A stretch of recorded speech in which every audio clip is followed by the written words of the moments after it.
Wil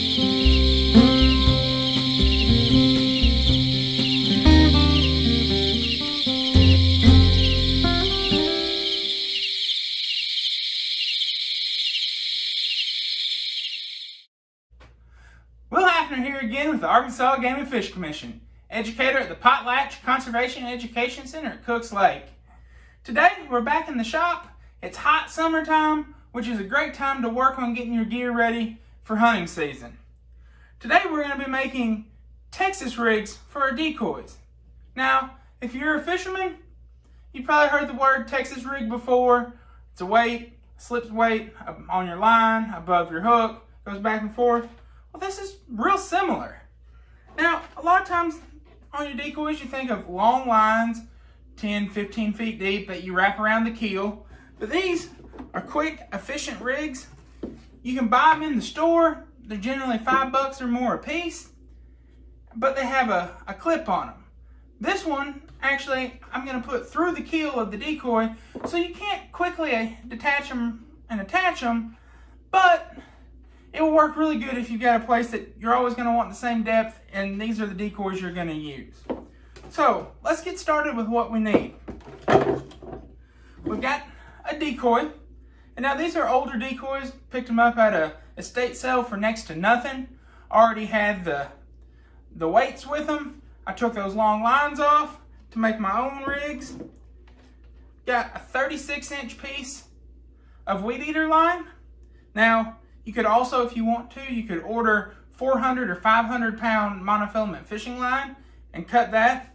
And you can cut it into whatever length you want. But cut into 36 inches will be about knee height on me, which is more than plenty for hunting rice fields of southeast Arkansas. Then you're going to want a weight. This is just a strap weight. It's what came with the decoys. But a bank sinker, egg sinker, anything over about 4 ounces will work perfectly for this. This is what I've got on hand, so this is what I'm going to use. Now you will need some decoy line crimps. Bought these in a kit last year, found the kits on sale. Right after hunting season, a lot of hunting gear goes on sale. That's a great time to look at your big stores and try to find these kits for next to nothing. And then to crimp them down, we're going to need a pair of vice grips. You can actually use a vise, or you could even use a hammer, but most everybody probably has a pair of vice grips on hand. So let's get started. So we got our decoy, we got our weight, we got our crimps, our vice grips, and our weed eater line. We're going to start with our weed eater line. Take a crimp, run the line through one side of the crimp, run the other end of the line through the weight, back into the crimp.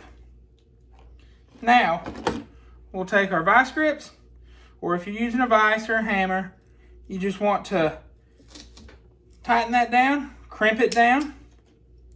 Might have to hit it in a few spots. Biggest thing you're looking for is you don't want it to slide.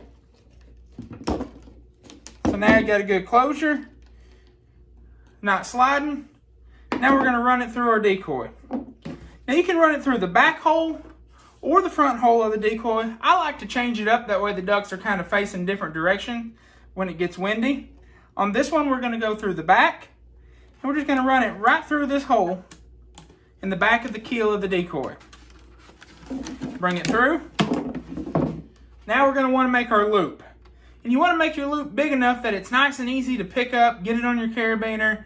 Don't have to get your hands wet when it's real cold out. So, just like we made the loop on the weight, we're going to make a loop here on this end. Slide the line through the crimp, and we want a bigger loop. So, at least big enough to get several fingers in. Then, take our vice grips again, crimp it down. We are ready to go. There you have it. We've now built us a nice cheap Texas rig for our decoys. Great part about it too, when you go to pick up decoys when it's nice and cold, you can grab the decoy by the head, loop's right up here on top. Grab this loop, hook it up with your other decoys, and and you'll have a nice, quick, and easy way to transport the decoys in and out of the field. And that quickness and efficiency, that's going to give you more time to hunt. So I hope you take advantage of these hot days right now in the summertime to get in your shops, work on your hunting gear, and get everything ready for season. We'll see y'all next time.